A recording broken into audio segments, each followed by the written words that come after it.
I am Kaye, the late bloomer here on my new Tennessee homestead, and I wanted to give you a little addendum to my Transforming the Sunroom video that I just uploaded. So stay tuned.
Because I ended that video late that night and it was dark in here and I just had the new grow bulbs in the chandelier, which I'm going to talk about.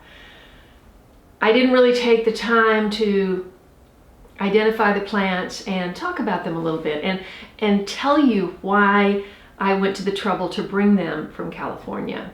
Each one has a particular significance, but at the end of the day, I had to be able to put into the back seat of my car, my Prius, these plants. So obviously I could only take plants that were small enough.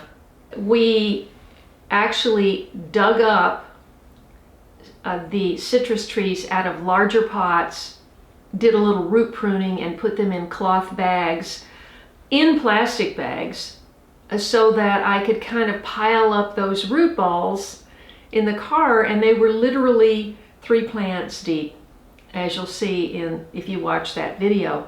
I only took them out of the car in Phoenix, where I stayed a few days, in Lubbock, where I stayed a few days, and in Illinois, where I stayed a few days. Everything else was just a one-nighter, and the plants just stayed in the car.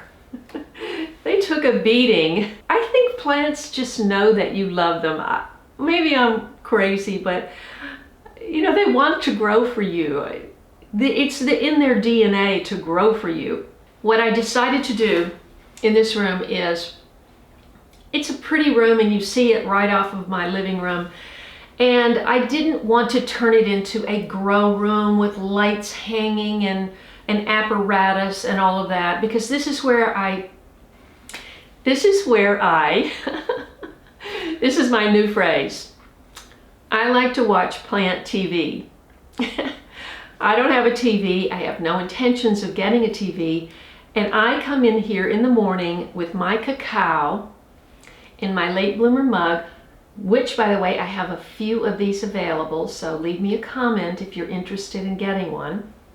These are custom made. I like to come in and have my cacao in the morning and just check in with my friends and talk to them and get my day going. And then at the end of the day, sometimes I even eat dinner in here and look at my plants, or I will just finish the day with a cup of tea or a glass of milk and look at my plants. Each one has some kind of significance, but I had to take what I was able to take. Because first of all, I moved quickly. If you follow my journey, I have a playlist, Follow My Journey. And if you follow that, you'll know that I had a house in Pacific Palisades, California for 25 years raised my sons there, sold the house, went into an apartment, which was just in my mind. I thought, maybe I can keep this and have a house somewhere. I decided there's just no way to manage that financially or physically. I can't be in Tennessee and California. And so now I'm glad I just made the break. But at any rate, I was sort of in transition for a few months in this apartment before I figured out for sure that I was coming here, and I didn't actually secure this house until I got here. I put an offer on it sight unseen. I know, that's radical.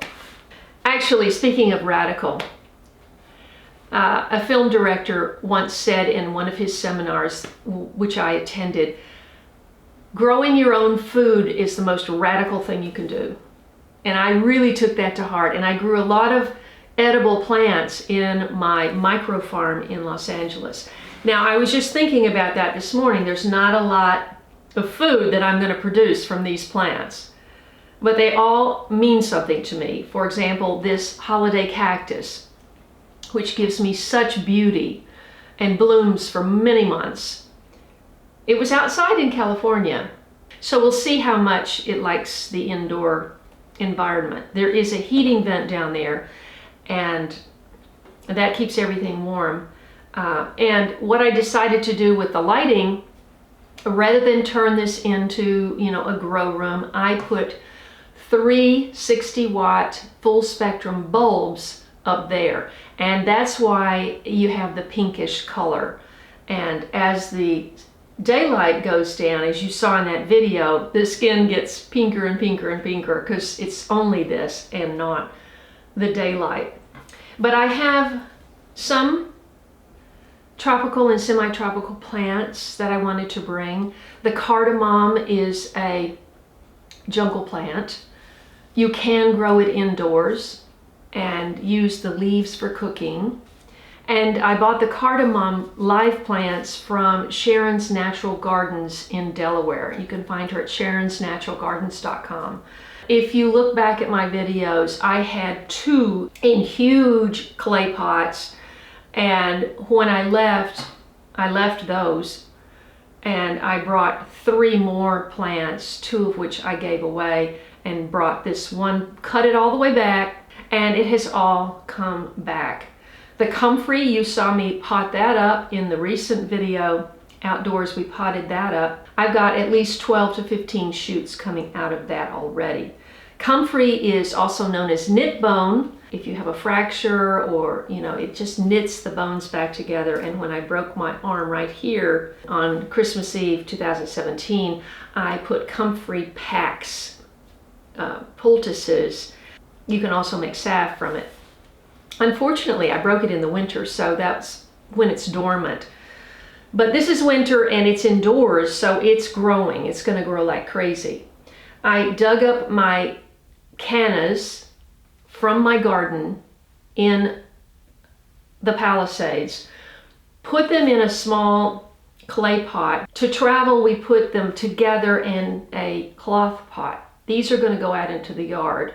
And 3 plants, as you saw, the speckled, I think it's called Speckled Begonia.